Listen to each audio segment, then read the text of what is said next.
A few moments later. Hello mga palangga!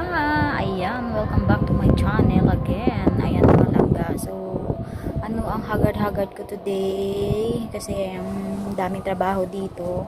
So, dito kami ngayon sa majmaah. Ngayon pauwi na kami. So, hinihintay ko na lang sila na lalabas. Ayan, grabe. So, haggard for today mga langga.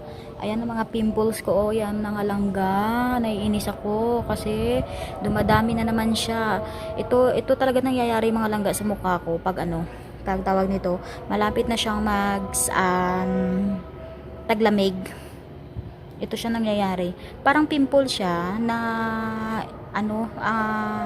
Hindi, buti nga sa pimples kasi ano, tawag nito mga week, 1 week lang okay na. Ito siya hindi talaga, month talaga siya. Kaya nakakainis. Bago mawala, mga month talaga, month. 1 month, 2 months, bago siya mawala. Tapos, yung isa mawawala na, tapos meron naman tutubo na bago. Ganun, naiinis nga ako eh. Ay, life talaga mga langga. So, ito na nakaabaya na si Akits. Kasi mag-aano na kami. Ay, nako talaga mga langga. Ayan o, naiinis ako talaga. So, hinahayaan ko na lang siya. Nilalagyan ko lang siya ng cream para ano, para tawag nito.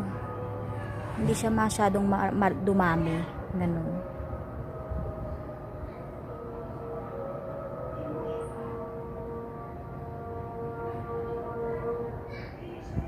Grabe ang init ngayon. Grabe ang init talaga sobra guys ngayon. Grabe ang init. So anong oras pa kaya ito sila lalabas? Ay, nalulungkot yung katulong nila dito kasi ito uwi na naman kami. So wala na may mag-ano sa kanya dito. Kasi siyempre malaki ang bahay nila dito, so maraming trabaho. So siyempre parang nakakaawa naman siya kung di tulungan, kaya ayan, tinutulungan ko siya. Pero grabe naman to kung talagang kumain kami dalawa, halos anuhin niya na ako sa kanin. Kaya nasisira talaga yung diet ko dito guys. Wow, diet talaga.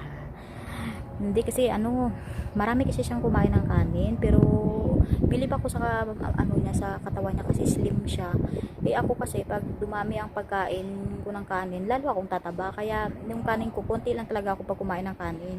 Tsaka hindi ko alam to kung tumataba ako sa kanin o tumataba ako sa mga iba't ibang pagkain, ganyan. So gabi na mga langga. So siguro mga anong oras na ba dito? So mga 6. So ang uwi namin siguro mga ano, kung uwi kami ngayon mga 8. 2 hours kasi yung biyahe namin. Galing dito papunta ng Riyadh. So minsan nakukuha lang yan ng kung walang masyadong sasakyan, mga 1 hours and half hours, ganun lang. Pero kung mas mabilis, mga 1 hour lang, kayang-kaya. Lalo na pag nagmamadali sila, ayan, 1 hour talaga makukuha yan.